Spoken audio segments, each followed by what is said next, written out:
My apartment building has one rule that actually gets enforced. Every Sunday, you leave a dessert on your assigned neighbor's doorstep. For 3 weeks, mine has been leaving me flan, and every single one has been angrier than the last. The building is called the Marlowe Arms, 6 floors of pre-war brick 2 blocks from the train station.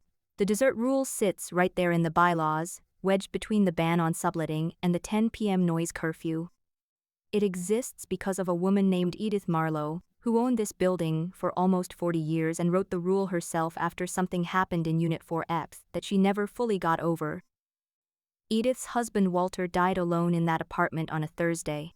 Nobody in the building realized for 6 days, not until the mail stopped fitting through the slot and a neighbor finally knocked. Edith never remarried, never moved out, and the following month she rewrote the building's bylaws so that no resident of the Marlowe Arms would ever again be a stranger to the person living 40 feet away. One dessert, one neighbor, every Sunday, no exceptions, for as long as you lived there. Every 12 weeks, the whole building gathers for what everyone calls wheel night. The superintendent spins an actual brass wheel bolted to the lobby wall, a converted 1930s gramophone bass Edith rigged herself before she died, and it assigns you a new dessert partner for the season. You don't get a say, you don't get to trade, you get a name taped inside your mailbox and a deadline that says Sunday, every week, no exceptions. I moved into the Marlowe Arms 2 months ago with 4 suitcases and the specific kind of quiet that comes from calling off a wedding 14 days before the date. Blake didn't want a scene, so he sent a text instead. I read it standing in a bridal shop parking lot, holding a garment bag with my own dress zipped inside it. I want you to understand that kind of quiet doesn't pack up and leave just because you change your zip code. The mailbox in the lobby already had a little printed tag waiting for me when I arrived. Callaway Phi A, like the building had been expecting me before I'd even signed anything. Gus Alvarez, the building's superintendent, found me on the stairwell landing at 11 at night on move-in day, not quite crying, just sitting there between 2 suitcases I no longer had the energy to carry. "You're Phi A, right?" he said. "Josie?" I told him that was me, and he didn't ask any follow-up questions, which is exactly the kind of kindness a person needs at 11 at night on a Tuesday she'd rather forget. So when Gus told me a few weeks later that I'd drawn Unit 5B for the season, I nodded like a person with her life together, wrote it on a sticky note, and forgot about it completely. I remembered on Saturday night, the evening before my first dessert was due, when I realized I owned exactly one dessert-shaped object in my entire kitchen. A sleeve of gas station shortbread, slightly stale, bought 3 weeks earlier in a moment of poor planning I'd never followed through on. I left the cookies on 5B's mat anyway, note taped on top. "Sorry, still unpacking, more effort next week, I promise." I felt fine about it until Sunday morning, when I opened my own door and found a flan waiting on mine. It was flawless, a clean amber dome, caramel pooled in an even ring around the edge like something styled for a cookbook, and a small card tucked underneath that read, "Welcome to the Marlowe Phi A. Hope the move is treating you kinder than it looks." It was signed with a single letter. I sat down on my kitchen floor and ate the whole thing standing up before I'd even taken off my coat. Nobody in this city had said anything that kind to me since I'd arrived. I asked Gus, who lived in 5B. Gus has run the front desk of the Marlowe Arms for 19 years, which means Gus knows more about this building than the deed does. "Mateo Reyes," Gus said, "moved in last spring, works nights somewhere downtown, a bakery or a hotel kitchen, something with ovens. You won't run into him much. Man keeps vampire hours." That should have been the end of it, a name, a shrug, an explanation. Except I kept turning the note over in my head. "Hope the move is treating you kinder than it looks." Nobody writes that about a stranger's moving boxes. Somebody writes that about a woman they actually watched haul 4 suitcases up 4 flights alone on a Tuesday. The second flan arrived exactly 7 days later, and it had changed. Deeper in color, a shot of espresso folded through the custard, bitter enough to wake something up on the way down. The note was shorter this time. "Thought you might need this. Rough week, right?" It had been, actually. I'd spent that Tuesday sitting in my car outside Adler Veterinary, where I answer phones for a living, not crying exactly, just breathing through my mouth for 11 minutes before I trusted myself to go inside. Nobody in that parking lot could have seen me. Nobody in this building had any reason to know.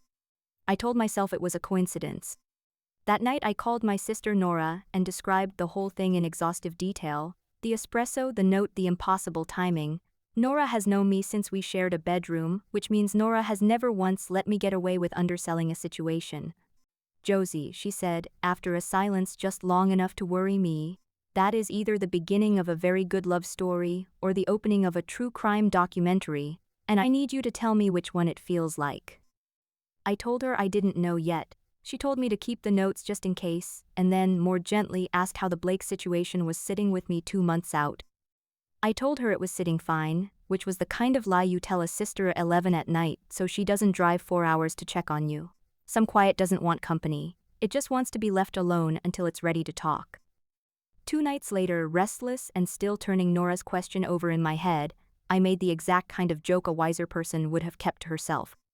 Every building this size runs on a group chat, and ours is called Marlowe Chat, 41 residents strong, mostly reserved for elevator complaints and one extremely opinionated ongoing conversation about a neighbor's corgi. I typed something I thought was funny. Whoever's on flan duty this season needs to relax, it's a dessert exchange, not the Great British Bake Off. I hit send before I could think better of it. 9 people reacted with a laughing face. I went to sleep pleased with myself. What I didn't know was that message wouldn't stay contained to the chat, 'cause Deirdre Voss reads every word posted there like it's scripture, and Deirdre Voss had her own reasons for making sure Mateo Reyes saw it first. I met Deirdre in person 2 days later at the building's monthly resident mixer in the lobby, which she runs the way other people run small countries. She has served as president of the Marlowe Arms Co-op Board for 11 years and discusses that fact the way other people discuss a Nobel Prize. Deirdre also walks the mixer's potluck table with an actual clipboard, rating each dessert out of 10 in a small marbled notebook she doesn't think anyone notices her using. She gave my store-bought lemon bars a 6, not unkindly, that store-bought was still dessert technically, and moved on before I could decide whether I'd been complimented or filed away as a disappointment. Deirdre introduced me to her niece Priscilla that night, steering the girl toward me like a chess piece being repositioned. Priscilla bakes, Deirdre said, 3 separate times in 4 minutes. Priscilla is a wonderful baker. I said that was nice. Something tightened at the corners of Deirdre's smile when I said it, like the politeness had cost her more than she expected to pay. An elderly resident named Mrs. Halloran, who'd lived in the building since Edith Marlowe was still alive to run it, leaned over while Deirdre was distracted and told me to enjoy the wheel while it lasted. It hasn't landed on Deirdre's niece in 3 years running, she said, not quite whispering. Deirdre keeps insisting that's a coincidence. I laughed. I had no idea yet how unfunny that observation actually was. Week 3's flan arrived dark and shining, a black garlic caramel with a heat that hit 2 full seconds after the sweetness. Like it wanted to make a point before it let you enjoy anything. The note said 4 words. Still here, are you? I laughed out loud, alone, in my hallway, at 9 in the morning, which is not a normal reaction to custard. I also felt for the first time something that wasn't just curiosity. I felt like I was losing and I didn't fully understand the game. So I did what any reasonable adult does when faced with an anonymous neighbor's culinary superiority. I panicked and bought a $200 stand mixer I could not currently afford, on a payment plan I definitely didn't read the terms of. My first attempt at retaliation was a creme brulee, 4 ramekins of it, torched with the confidence of someone who had watched exactly 1 video on the subject. The sugar didn't caramelize so much as combust, and my smoke detector went off with such commitment that Gus knocked on my door in his pajamas at 11 at night to make sure I wasn't dying in a grease fire. I'm fine, I told him through the chain lock, fanning smoke into the hallway. It's a dessert emergency, not a real one. Gus looked past me at the black smoke rolling out of my kitchen and said he'd let that distinction stand for now. My second attempt was a tiramisu that never fully solidified, technically requiring a straw to consume, which I discovered only after I'd already left it on 5B's mat, with a note that read "Consider this a work in progress." My third attempt, the following week, was a chocolate souffle that collapsed the exact moment I opened the oven door, as if it had been personally waiting to disappoint me. My fourth attempt, out of pure stubbornness at this point, was a batch of macarons that came out of the oven looking less like a dessert and more like a cautionary tale involving pigeons. That week's flan was the size of a hubcap. It barely fit through my doorway without tipping sideways. The note read, I don't miss deadlines. I do apparently make excessive amounts of custard. By then I'd started timing my mornings around his door, telling myself it was curiosity and not the beginning of something humiliating. Twice that week I heard 5B's lock turn just as I stepped into the hallway, and twice I only caught the back of a dark green jacket vanishing into the stairwell, gone before I saw anything past broad shoulders and unfairly good posture. The second time, I actually took a step toward the stairwell door before I stopped myself hand halfway to the handle and went back inside instead. Gus caught me lingering by the elevator on a Thursday and didn't even pretend not to notice.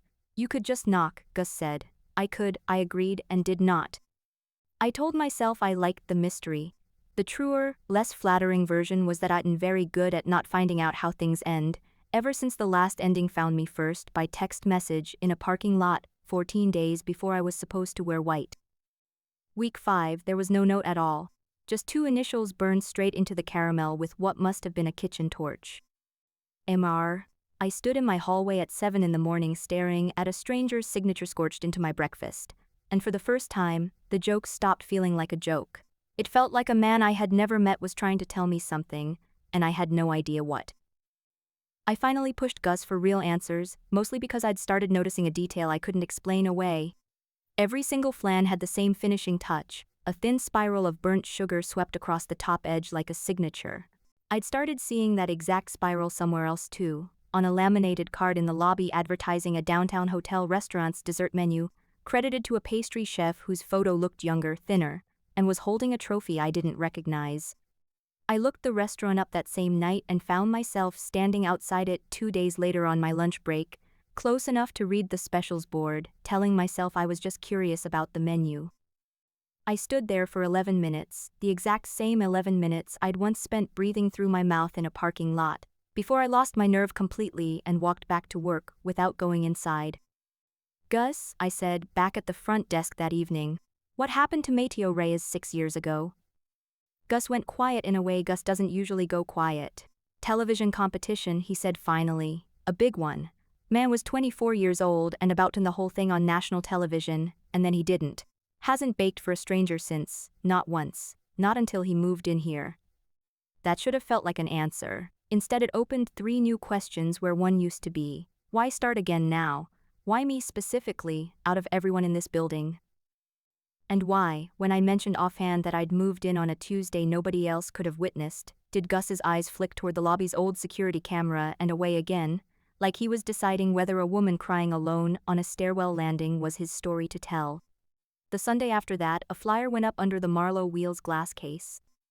Founders Showcase, 3 weeks out, mandatory attendance, every season's dessert pair required to present something together in front of the whole building, a tradition older than anyone currently living in the Marlowe Arms except possibly Deirdre. After the showcase, the wheel would spin again. New season, new pairs, no guarantee anyone kept what they'd started. 3 weeks left with a man I had never once seen in person. 3 weeks to figure out how you stand next to someone in front of 40 of your neighbors when you wouldn't recognize his face on the street. I should tell you what I didn't know yet, because you deserve to be ahead of me on this part.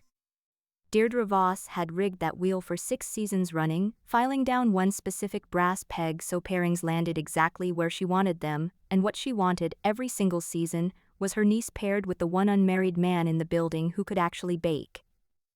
My name had landed on Unit 5B by a printing error the week I moved in, an accident Deirdre had been quietly furious about for 12 straight weeks. Founders Day was her last real chance to fix it before the wheel spun on its own and possibly proved her wrong again.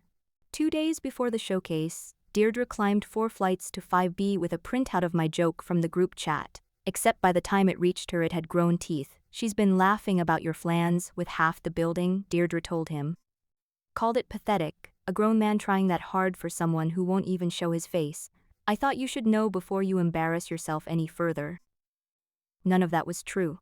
Stay with me here, 'cause I didn't find any of this out until later, and neither did Mateo, not for 2 more days, during which he did exactly what a proud, quietly wounded man does when he's handed a lie he has no particular reason to doubt. He stopped leaving Flan. He said yes when Priscilla asked if he'd partner with her instead, since his official partner clearly didn't want him around. I found out on Friday, not from a pairing sheet, but by walking into the lobby to check my mail and finding Mateo and Priscilla already there, heads bent together over a recipe card, her hand briefly on his forearm to point something out, both of them laughing at something I couldn't hear from the elevator. I didn't introduce myself. I didn't need Deirdre's new pairing sheet to understand what I was looking at, though I read it anyway, 4 times, like the 5th read might change what it said. That night I sat on my kitchen floor with the last flan he'd ever leave me, the one with my initials burned into the top, and I couldn't eat it. My hands wouldn't hold the spoon steady long enough to lift it. My throat closed around nothing at all, no food, just air, and I sat there until the custard went warm and started to weep at the edges, exactly like I had, though I never would have said that part out loud to anyone but you. I went down to the lobby the next morning still in yesterday's clothes and found Gus at the front desk.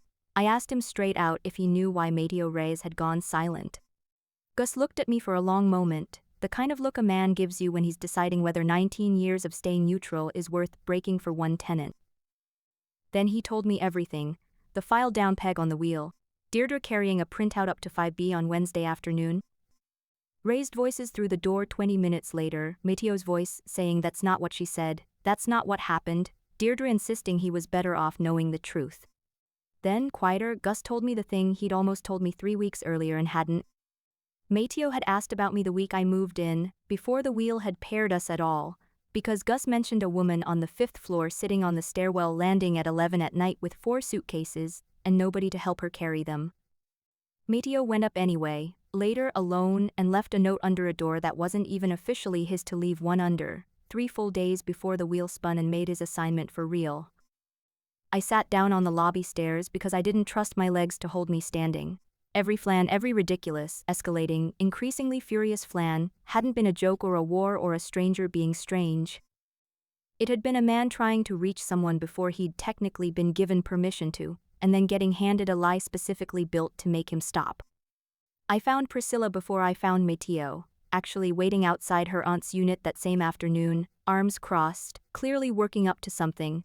I never wanted this, she said before I could say a word. She's been trying to pair me with someone in this building for 3 years, and I go along with it because it's easier than fighting her. But I heard what she told him, and I have the voicemail where she coaches me on what to say if you ever asked. I'll play it Sunday, if you need me to. Founders Day arrived whether I was ready or not.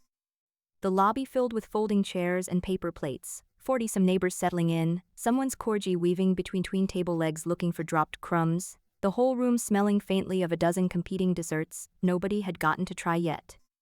Deirdre stood already at the podium in front of the wheel's glass case, already announcing Priscilla and Mateo as the season's featured pair, already reaching for the little gavel Edith Marlowe's original charter says the president gets to use to open the ceremony. I stood up before she could bring it down. I asked to speak. I didn't know the exact bylaw number, but I said it with enough confidence that nobody in the room stopped me. I told them about the group chat joke, and exactly how far it had traveled from where I'd meant it. I told them about the filed peg, and Gus confirmed it out loud from the back of the room without my even asking him to. I held up the printout Deirdre had carried to 5B, the one Mateo had kept folded in his jacket pocket for 3 days, the one he'd handed to me 20 minutes before the ceremony started without a word, because somewhere between Thursday and Sunday, he'd started asking his own questions too. Then Priscilla, standing near the coffee urn, quietly played a voicemail on her phone loud enough for the first 3 rows to hear her aunt's own voice coaching her through exactly what to say if I ever asked. Deirdre's face did something I hadn't seen it do at the mixer. The performance dropped clean off it. This building had standards before you ever signed a lease, she said, loud enough for all 40 chairs to hear her clearly, and it will have them long after you're gone. I have spent 11 years building this. I am not going to watch a printing error hand it to some girl who can't even bake her own dessert. Nobody laughed, nobody moved. Then, from the back of the room, Mrs. Halloran started reading aloud from a laminated card that had been sitting inside that glass case for almost 40 years, Section 9 of Edith Marlowe's original charter, the part about how any resident can call for a vote of confidence in the sitting president, provided a simple majority is present to vote. The vote took 4 minutes, Deirdre lost by 31-9. The interim board president, a quiet man from the 2nd floor who'd apparently been waiting 11 years for someone else to make this exact motion, announced that Deirdre's final duty before the board reassigned her seat would be baking dessert for the entire building the following Sunday. Nobody objected. Deirdre did not look thrilled about the symmetry. Mateo found me by the coffee urn afterward, in person for the first time, and it turned out he was taller than his handwriting suggested and considerably less angry than his flan. He was holding a small dish, plain and unassuming, no torched sugar spiral, no espresso, no chili heat. Same recipe from week 1, he said. Figured we should start over properly. I'm Mateo. 5th floor. I hear you're not great with a stand mixer.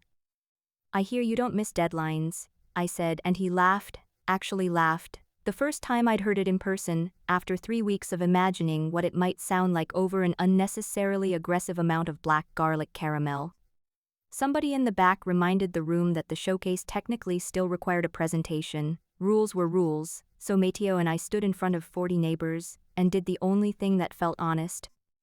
We handed the plain flan back and forth with 2 spoons until it was gone, and I told the room, badly, the story of a sleeve of stale shortbread and everything it accidentally started. It was the worst showcase presentation in the history of the Marlowe Arms. Mrs. Halloran said it was her favorite one yet.